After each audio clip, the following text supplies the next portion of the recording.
you were in a lot of different locations. You were supposed to be in, there was a brand new city or country within the MCU, Madripoor, that was introduced.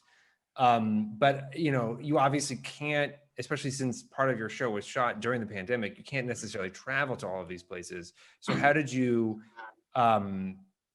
what was it like for you to have this sort of international show and have that be part of what you were doing with the Falcon and the Winter Soldier?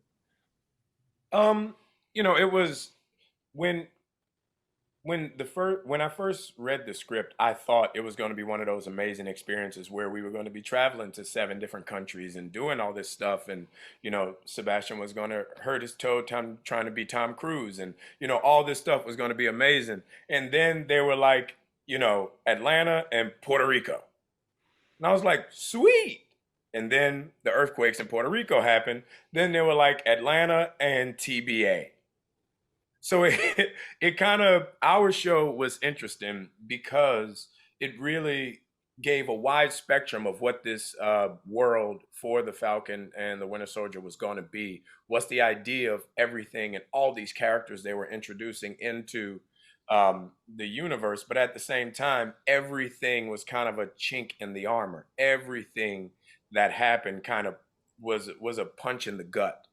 From us not being able to know our location, from the pandemic, from the earthquakes, there were so many things that were like set in our path that were speed bumps.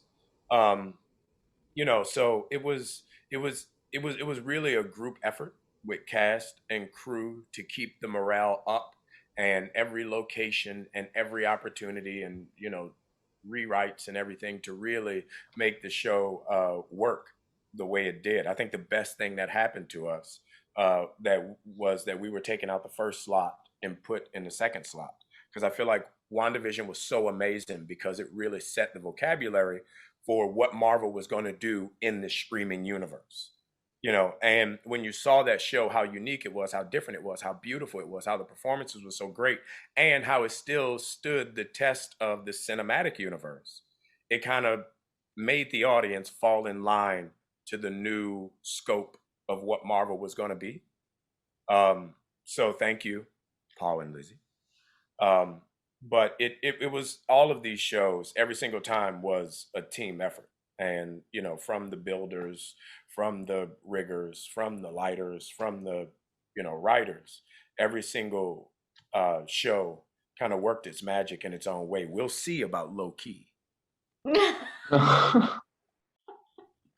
We had the best crew of all time. No, we had the best crew of all time. Well, we had the crew that didn't sit through a symposium. Oh no.